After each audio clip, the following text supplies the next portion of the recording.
로마서 강의 말씀 듣도록 하겠습니다. 말씀을 행해야 온전한 믿음이 제목으로 은혜를 나누기를 원합니다. 지금 심판은 이제 유대인들을 향하고 있습니다. 계속 로마서가 굉장히 어떤 조직적이고 뭔가 이렇게 논리적이죠. 그래서 사람들이 죄다, 너희 죄로부터 벗어날 수 없다 이렇게 얘기합니다. 유대인들도 죄로부터 벗어날 수 없다 이렇게 얘기하는데 사실 이 말을 들었을 때 유대인들도 굉장히 당황했을 겁니다. 왜냐하면은 유대인들은 율법을 자랑했습니다. 굉장히. 또 우리가 시편을 보면 율법을 또 사랑했습니다. 유대인들이 이방인들 향해서 너희는 죄인이고 너희는 영원히 심판받을 수밖에 없다. 항상 이렇게 얘기를 했어요. 그래서 이방인과 가까이 하지도 않았습니다. 그래서 항상 이렇게 정결법이라고 손을 씻는 이유는 혹시 자기가 이렇게 은연중에 이방인의 죄를 자기 이렇게 손에 묻혔을까봐 그래서 이제 씻고 먹는 그런 풍습까지 생겼습니다. 자, 그러면 이방인들이 왜 죄인이고 그들은 망할 수밖에 없는 결정적인 이유는 율법이 없기 때문에 그렇습니다. 우린 율법을 가지고 있고 저쪽은 율법이 없기 때문에 뭐예요? 근원적으로 뭐예요? 하나님께 갈 수 있는 길이 없어요. 근원적으로 생명이 이룰 수 있는 길이 없습니다. 그래서 이제 그들은 율법을 자랑하면서 이방인을 죄인이라고 했던 거죠. 근데 지금 사도 바울은 그들을 공격하고 있습니다. 너희가 율법을 소유했다고 해서 의인이냐? 율법을 가지고 하나님 말씀을 가지고 있다고 너희가 구원을 받을 줄 생각하느냐? 아니라는 겁니다.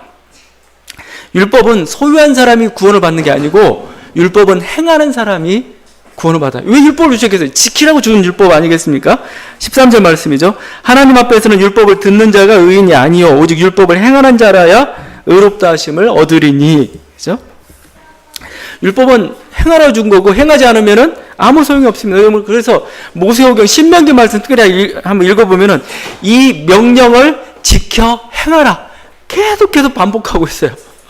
내가 줬는데 이걸 지켜 행하라. 지켜 행하면 복을 받을 것이고 아니면 저주를 받을 것이고 해서 행하지 않으면은 아무 소용이 없는 게 율법이다 얘기하는 거죠. 근데 니네 행하고 있느냐? 이렇게 물어보는 겁니다. 유대인들이 대단한 착각을 한 거죠. 자신들이 율법을 소유했다는 그 이유로 마치 구원을 다 받은 것처럼 마치 이런 겁니다. 자기는 은행 직원이에요. 막 맨날 돈을 만지고 있는데 자기 돈인 것처럼 착각하고 있어요. 자기 것이 돼야 진짜지. 이건 뭐 남의 돈 지금 세고 있는데 이것은 마치 어떤 집사가 지금 막 어떤 부유한 집에 이렇게 있습니다. 그러면서 거기 일합니다. 일하면서 뭐죠? 자기가 마치 부자인 것처럼 이렇게 착각을 해요. 착각을. 그러니까 이게 사람이란 존재가 뭐 가까이 하다 보면 이렇게 자꾸 사용하다 보면은 마치 자기도 그런 것처럼 이렇게 착각을 하는데 이런 위기는 설교자에게 가장 많죠. 설교자. 왜냐면 저는 항상 이렇게 너무나 아름다운 말들을 여러분에게 주고 있어요. 너무나 고상한 진리의 말을 막 이렇게 주고 있어요. 그러다 보니까 어느 순간에 제가 천사가 된 듯한 느낌이 들 때가 있어요. 아니면 여러분도 마찬가지입니다. 여러분도 맨날 좋은 말씀만 듣다가 정말 자기도 정말 그런 사람인처럼 착각을 해요. 아마 천국에 가면 그래서 목사의 입하고 여러분의 귀만 가 있을 겁니다. 그냥 모든 좋고 아름답고만 다 들어가지고 마치 자기는 그런 것처럼 이렇게 착각을 하는 거죠. 이게 참 하나님 말씀을 가지고 있다는 게 참 좋지만 여기에 빠져서 정말 말씀을 지키는 자로 살지 않는다면은 아무 소용이 없는 거죠. 사도 바울은 이어서 이렇게까지 얘기해요. 28절인데 무릇 표면적 유대인이 유대인이 아니요 표면적 육신의 할례가 할례가 아니다. 겉으로 보이는 유대인이라는 딱지, 전통 그것 가지고 나 사람 평가하지 않는다 이거죠. 네가 진짜 유대인답게 살고 있느냐 이거죠. 네가 진짜 하나님 말씀을 지키며 살고 있느냐. 이게 너를 의롭다. 아니면 너를 하나님께서 인정하신다. 하나님께 너를 구원하신다. 그거지. 네가 나는 유대인이기 때문에 나는 어디 학교를 나왔기 때문에 나는 어떤 뭘 가지고 있기 때문에 그게 여러분의 실력을 보장해 주지 않는다. 너 진짜 실력을 봐라 이거예요. 이건 마찬가지입니다. 교회도 마찬가지입니다. 내가 교회에 다닌다고 해서 지금 같이 예배를 드리고 있습니다. 내가 세례를 받았다고 해서 내가 정말 구원받은 하나님의 백성이냐? 알 수 없다 이겁니다. 주님께서는 이렇게 얘기하셨어요. 알곡과 가라지 얘기를 하셨죠. 교회에 밭에 있는데, 밭에 알곡만 심었는데 보니까 가라지가 자라고 있어요. 뽑으려다가 알곡도 상할까 그냥 가만 놔둬라 그랬습니다. 마지막 심판 때 그러겠다 이거죠. 교회 안에 알곡과 가라지가 있어요. 그것처럼 뭐죠? 그래서 교회에서는 이런 얘기 있습니다. 보이는 교회, 보이지 않는 교회란 말을 써요. 보이는 교회, 보이지 않는 교회. 보이는 교회는 그냥 이거요. 내가 세례받고 예배 드리는 겁니다. 보이지 않는 교회요. 그건 뭐예요? 그 중에서 다 구원받은 백성이 아니고 하나님의 선택받은, 하나님의 진짜 은혜받은 백성들이 있다. 따로 있다 이거죠. 하나의 어떤 경고죠. 경고. 네가 표지만 그렇다고 해서 진짜 하나님 앞에 사람이냐 항상 물어봐야 되는 겁니다.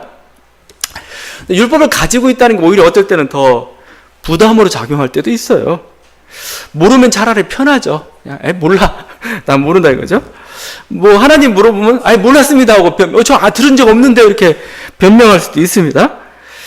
근데 알면서도 지키지 않는다. 나중에 심판 때는 더 큰 책임을 묻게 될 겁니다. 어린아이들은 별 책임을 심판 때 받지 않을 것 같아요. 왜냐면 모르기 때문에 그냥.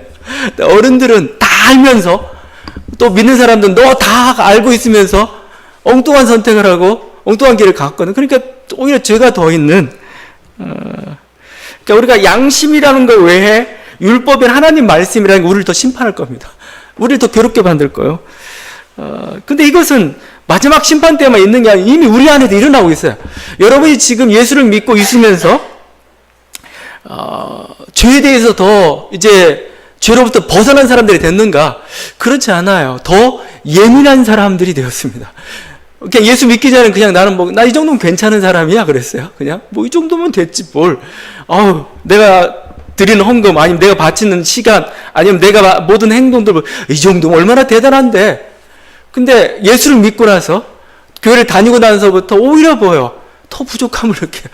내가 더 큰 죄인이었음을 조그만 잘못해도 정말 입새는 바람에도 이거 하나님 나에게 뭐라고 말씀하시는 거 아닌가. 내가 하나님 뜻대로 제대로 살고 항상 물음하고 질문하고 이런 사람들이 된 거죠. 오히려 더 큰 죄인이 되었어요. 더 큰 죄인이. 예수를 믿고 난 다음에 더 죄에 대해서 더 민감해진 거죠. 어떻게 보면 예수 그리스도 안에서 그동안 화인 맞은 양심들이 다시 살아난 거죠. 양심이 예민해진 거죠. 그래서 어떤 역설적으로 또 우리를 구원해 주신 우리 예수 그리스도에 대한 그 찬양으로 또 가는 거죠. 인간이 이렇게 참 힘들고 어렵고 좌절할 수밖에 없지만 하나님 그냥 그 돌아온 탕자를 받아주는 아버지처럼 또 한 번 우리를 품에 안으시고 기회를 주신 그 하나님이시구나 하면서 다시 한번 자기 인생을 시작할 수 있는 그 기회가 주어지는 거예요. 그걸 너무 감사하고 이렇게 되는 거죠. 하여튼 이 율법을 가지고 있다는 것, 말씀을 가지고 있다는 것은 좋은 일이지만 오히려 그것을 지키지 않는다면 우리들에게 있어서 더 큰 심판을 면하지 못하는 그런 게 되는 거죠. 자, 지금 계속 이렇게 믿음에 대해서 이렇게 오늘 로마서 말씀을 하고 행하지 못한다는 거에 대해서 얘기를 합니다. 근데 마치 로마서 말씀을 마치 그 행함을 악한 것으로 이렇게 규정하고 공격하고 있는 것처럼 보이죠? 근데 지금 여러분 잘 봐야 됩니다. 지금 이게 뭐냐면 지금 공격하고 있는 건 행함 자체가 아닙니다. 율법의 행함입니다. 율법을 가지고 자기 의를 자기가 마치 옳다고 주장하는, 그리고 다른 사람들은 정죄하는 그 사람을 향해서 지금 하고 있는 말이라는 겁니다. 어떻게 보면은 믿음의 반대는 행함이 아니고 사실은 율법이에요. 율법을 통해서 뭔가 자기 의를 통해서 뭔가 이렇게 구원을 이루는 그거에 대해서 아니다라고 선포하는 거죠. 오늘 말씀도 행함을 굉장히 강조해요. 거기 10절이죠. 선을 행하는 각 사람에게는 영광과 존귀와 평강이 있다. 그렇죠? 선을 행하지 못해서 문제지 선을 행하는 것 자체가 잘못된 건 아니라는 겁니다. 마치 자기가 선을 행하고 있다는 그 착각이 사실은 문제라는 거죠. 그래서 로마서에서 오히려 저는 믿음이란 말을 자꾸 행함과 반대되는 믿음을 자꾸 생각하니까 믿음이란 단어를 순종으로 바꾸는 게 훨씬 더 맞습니다. 순종입니다. 순종에 대해서 지금 얘기하고 있는 겁니다. 거기 로마서에서 여러분 나중에 한번 순종 한번 탁 쳐보세요. 얼마나 많이 나오는지. 순종이라는 게 1장 5절에 이렇게 되겠죠. 그 이름을 위하여 모든 이방인 중에서 믿어 순종케, 믿게 한다가 아니고 믿어 순종케 한다 이렇게 표현했어요. 16장 26절입니다. 모든 민족으로 믿어 순종케 하신다. 예수 그리스도를 순종의 종으로 이렇게 표현하고 있습니다. 순종하신 분, 이렇게 표현하고 있어요. 너희들도 그렇게 그리스도와 함께처럼 순종해라 이렇게 얘기하고 있어요. 자, 그럼 순종이란 단어는 뭡니까? 순종은 항상 충성의 대상이 있어요. 순종이라는 건 뭐예요? 예수 그리스도께 순종한다는 겁니다. 다른 게 아니죠. 순종의 핵심 바로 예수 그리스도죠. 그래서 여러분 로마서 10장 9절과 10절에서 믿음을 이렇게 해요. 여러분 우리가 믿음으로 구원받는데 믿음이란 게 뭐냐 이거요?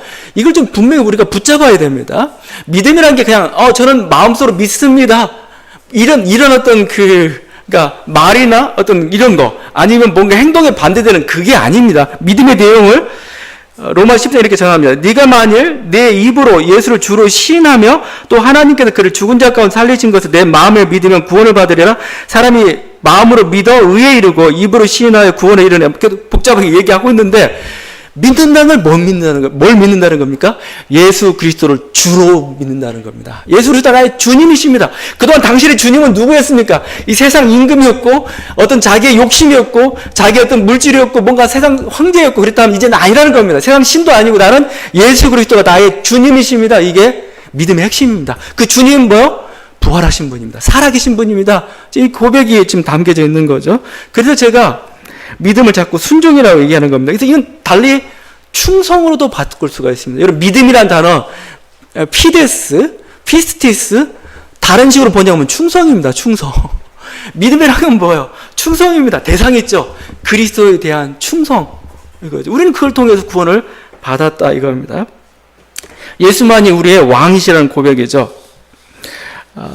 그래서 우리가 충성한다고 할 때, 우리가 나와 민족을 위해 충성하겠습니다. 여러 번 얘기할 때, 그 충성이 입으로 하는 겁니까? 그래, 나 믿어, 이런 겁니까? 몸으로 보여야 되죠. 몸으로. 열심히 응원하는지, 뭔가 열심히 자기 삶의 현장에서 나라 민족을 위해 정말 뭔가 그런 행동들을 해야 그게 충성이잖아요, 이게. 주님이 내리신 모든 명령에 기꺼이 순종할 때, 그게 예수 그리스도를 주를 시인하는 그 믿음입니다. 주께서 어떤 명령을 내리셨어요. 나는 충성된 종이에요. 예수님께 충성을 맹세했어요. 그럼 그 행동을 하는 거예요. 그게 바로 믿음인 거죠. 그런데 야고보에서 행함이 없는 믿음은 믿음은 그 자체가 죽은 것이라 이렇게 말씀하고 있죠. 근데 이 말씀은 사실 로마서와 상치되지 않습니다. 상충되지 않아요. 행함은 뭐냐? 저는 이렇게 몸으로 보이는 믿음이에요. 여러분, 몸으로 보이는 믿음이죠. 주님이 우리를 구원하셨기에 우리가 주님으로 모셨기 때문에 그분이 기뻐하고 명령하는 것을 우리도 기쁘고 그렇게 행하는 거죠. 어떤 자가 정말 자신이 성경을 주인이라고 얘기하면서도 자기 마음대로요, 자기 욕심대로요. 그게 진정한 충성이고 순종이고 그게 진정한 믿음이냐 이거요. 행하면 반드시 동반될 수밖에 없죠. 그래서 주님께서 나는 다른 명령 다 안 내리겠어. 너희는 이 땅에 있으면서 내 이웃을 내 몸과 같이 사랑해. 나 이것만 지키면 돼. 이겠어요? 마지막 명령이에요. 그럼 그 말씀에 따라서 뭐죠? 그래 주인이 나에게 명령하셨으니까 나는 그걸 행해가겠어. 이건 뭐요? 행동으로 나타나는 거고 이게 충성인 겁니다. 이게 바로 믿음인 거죠. 물론 우리 역시 연약해서 명령을 제대로 수행하지 못할 때가 있죠. 그렇지만 뭐죠?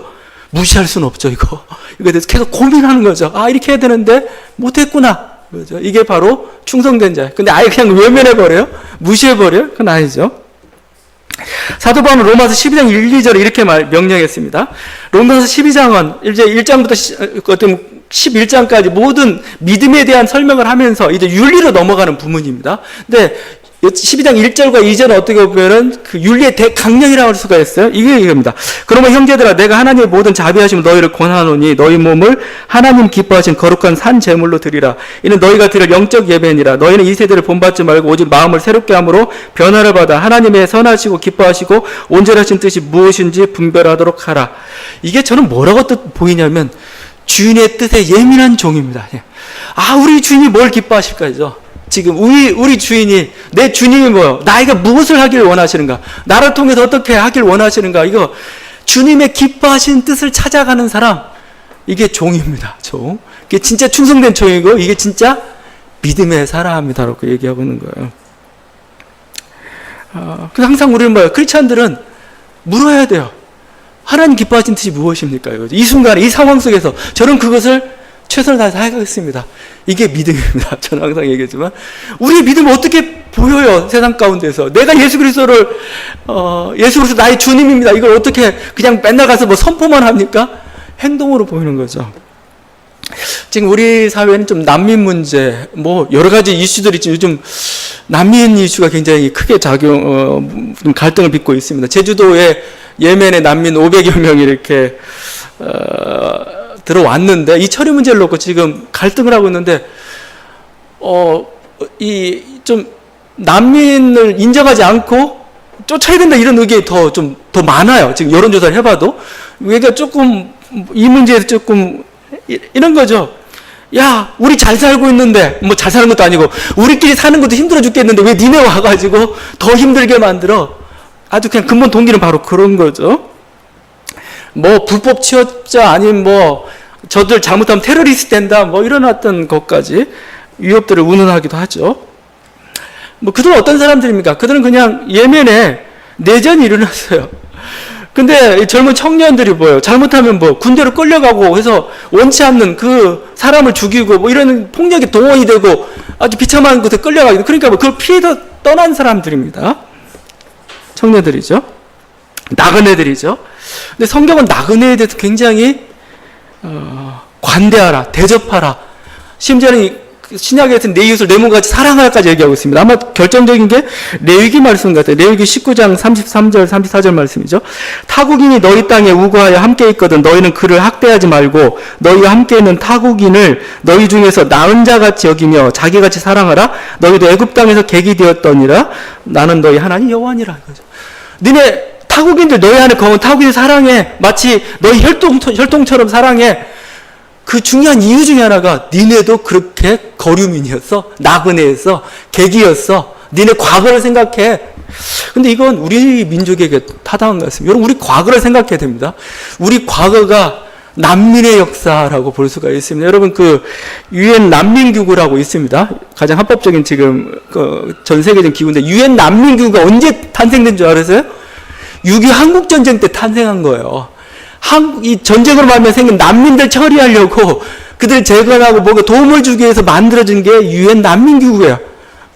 최초의 난민이 사실은 어떻게 보면은 한국민이었습니다. 여러분 그 난민 어떻게 생각하는데 뭐 내전이 내피 난민이죠. 여러분 그 난민 과정 속에서 여러분 통계로 잡히지 않지만 북한에서 저 중국 땅으로 넘어간 사람들, 그 다음에 남쪽에서 배 타고 일본으로 넘어간 사람들 없었겠어요? 해방되고 나서 왔지만 뭐요? 전쟁이 어떻게 못 사니까 배 타고 저는 못할 분명히 있었을 거라고 생각해요. 우리가 다 알지는 못하겠지만 우리가 한국민이 한 지금 800만이 해외에 살고 있습니다.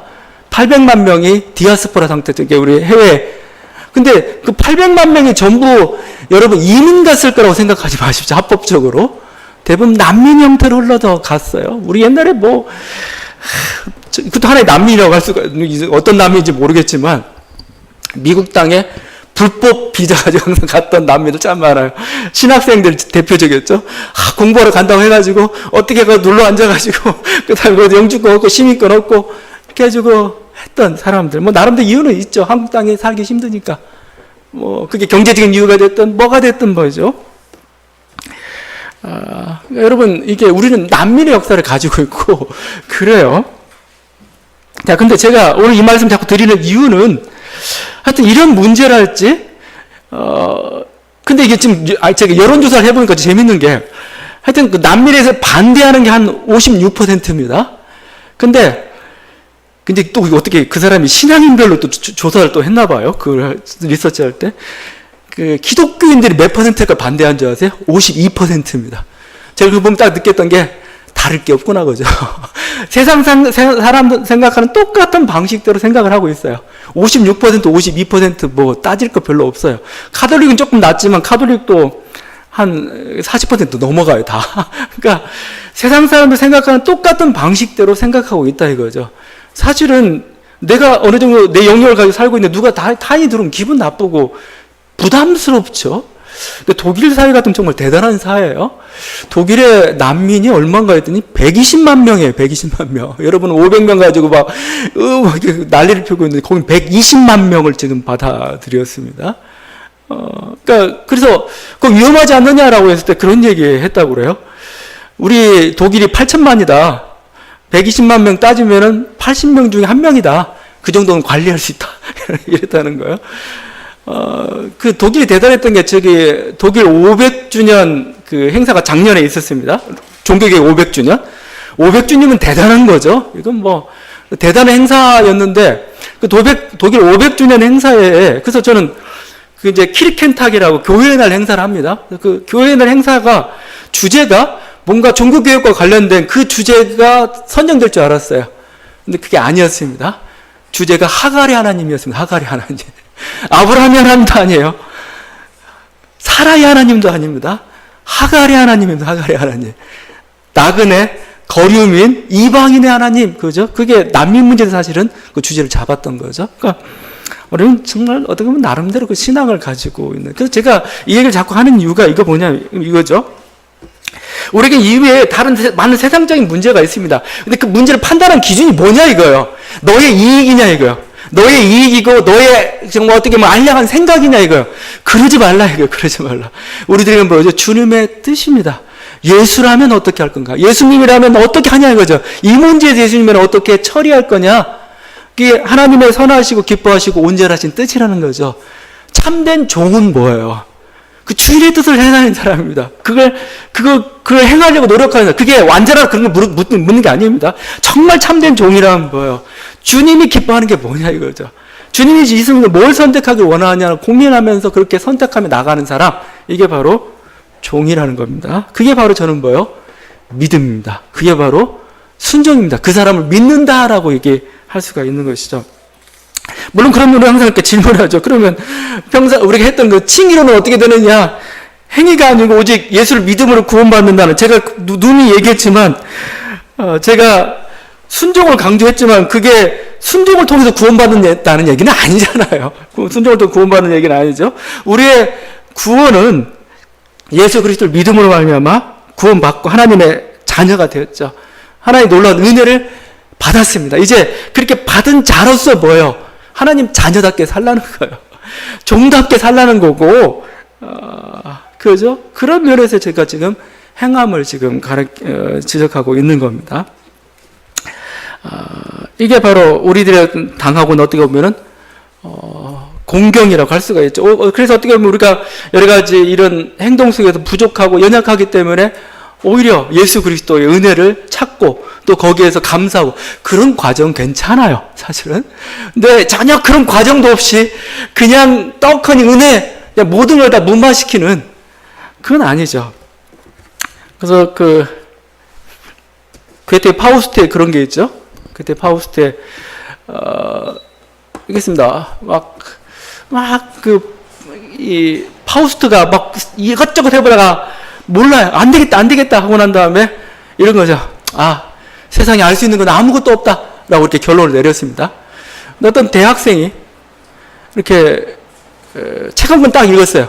책 한 권 딱 읽고 나서 세상에 알 수 있는 건 없어 이렇게 얘기했어요. 똑같은 말이지만 뭐예요? 내용은 정말 다르죠. 그 의미는 다르죠. 알 수 없다는데 이 사람 모든 삶의 체험과 실패와 그 모든 결국은 정말 알 수 없구나라고 가는 사람하고 책 한 권 읽고 알 수 없다고 가는 사람하고 다른 거죠. 여러분, 우린 좀 믿음의 고백도 사실은 마찬가지로 생각합니다. 그래서 어떻게 보면 그래서 지금 바울은 우리를 아프게 자꾸 이런 죄에 대해서 너희가 할 수 없다는 걸 계속 강조합니다. 왜? 그래야 은혜가 은혜인 줄 알기 때문에 그런 거죠. 그래. 그래서 예수 그리스도 우리가 필요하구나. 정말 감사하구나. 그 찬양이 정말 마음속으로 우러나와야 되지. 그냥 교리적으로 상투적으로 하는 거냐 이거예요. 오늘 말씀에서 한 가지 더 이제 언급되고 있는 게 양심이란 문제, 양심. 자연법의 문제를 제기하고 있죠. 그 14절과 15절입니다. 율법 없는 이방인이 본성으로 율법의 일을 행할 때는 이 사람은 율법이 없어도 자기에게 율법이 되나 이런 일들은 그들 양심 증거가 되어 그 생각들을 서로 혹은 고발하며 혹은 변명하여 그 마음에 새긴 율법 행위를 나타내느니라. 양심이라는 것이 등장합니다. 이 본성으로 율법을 행하는 사람들 이렇게 표현하고 있어요. 그래서 어떻게 보면 율법이 이런 겁니다. 먼저는 양심이 있었어요, 하나님이. 근데 양심을 법조문화한 게 율법입니다, 율법. 어떻게 보면 이게 우리들의 모습이죠. 그래서 우리는 그래서 이 양심이라는 거 하나의 그 자연법인데, 그러니까 스스로 선악을 판단할 수 있고 그걸 가지고 하나님이 심판한다는 거죠. 그래서 우리들이 지금 궁금한 문제 중에 하나 그런 게 있죠. 우리가 예수 그리스도의 복음이 들어오기 전에, 복음이 들어오기, 우리 조상들은 어떻게 하나님으로부터 판단을 받게 되는가 이거예요. 지금도 그리스도를 알지 못하고 그리스도에 관한 소식을 듣지 못하는 사람도 있는데 그들은 어떻게 하나님으로부터 평가를 받게 되느냐 이거예요. 오늘 말씀 뭐죠? 그 판단 기준이 있다 이겁니다. 그게 뭐예요? 양심이다 라고 표현하면 양심. 정말 우리 모든 양심이 있습니다. 그래서 여러분이 옛날이나 지금이나 아니면 뭐 동이나 서나 세상 어떤 곳에 가도 사람들이 공통적으로 인정하는 게 있어요. 사랑하자 이거죠. 선한 게 좋고 악한 건 싫다. 다른 사람을 아프게 하는 거 그거 안 된다. 이게 뭐예요? 기본적인 어떤 전제들, 거짓말하면 안 된다. 이런 것들이 뭐예요? 기본적인 전제들. 이게 바로 양심이라는 겁니다. 양심. 동양의 맹자는 이런 걸 얘기했죠. 인간의 본심은 네 가지로 구성되어 있다는 겁니다. 본성은. 하나는 측은지심이죠. 불쌍히 여기는 마음이죠. 이게 인간의 본성이다. 그죠? 또 하나는 수호지심이죠. 부끄러워하는 마음. 잘못했을 때 보여. 부끄러워야 되죠. 사양지심. 사양하는 마음이죠. 양보하고 상양하는 마음. 시비지심. 옳고 그름을 아는 마음이죠. 여기서 의가 나오고 그런 거. 이게 본성이에요. 인간의 본성. 이게 양심 하나에 분석한 거겠죠.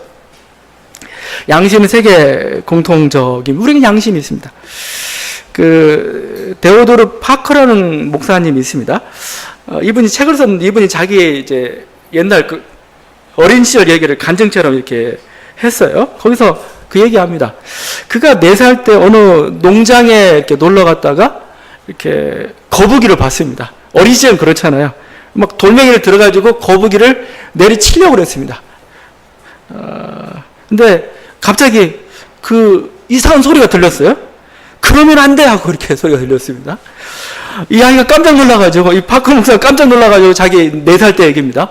엄마한테 갔어요. 엄마한테 가가지고, 누가 그러면 안 되는데 이게 무슨 소리지? 막 그랬다고. 자기가 거북이를 돌로 치려고 갈 때 그랬다는 겁니다. 그때 어머니가 이렇게 답을 해줬다고 합니다. 어떤 사람은 그걸 양심이라고 한단다. 하지만 엄마는 그걸 하나님의 음성이라고 생각하고 싶어. 네가 그 음성을 들으란다면 더 분명히 들릴 것이고 그것이 너를 옳은 길로 인도할 것이다. 만약 내가 그 음성을 듣지 않으려 한다면 그 소리는 점점 작아져서 결국 너는 어둠 속에서 헤매게 될 것이다. 네가 훌륭하게 되는 것은 이 양심의 소리를 잘 듣느냐 안 듣느냐에 달려 있단다. 양심을 소크라테스는 다이모니온이라고 얘기했어요. 마치 이 마음속의 신처럼. 그래서 소크라테스가 했던 게 뭐냐면은 모든 인간들이 가지고 있는 거짓, 허울들 다 벗겨내는 겁니다. 그래서 자기 양심과 직면하도록 이렇게 만드는 거였어요. 어떻게 보면 우리는 양심이라는 법이 있는데 이렇게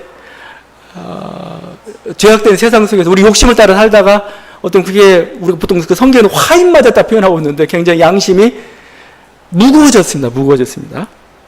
양심이 굉장히 강팍해지는 우리들의 모습인지 모르겠어요. 우리에게는 양심의 법이 있다는 거고 이 양심의 법에 귀를 기울일 때 우리들에게 참된 생명의 길로 인도한다는 겁니다. 그런 점에서 이방인들도 이제 큰일 났어요. 왜?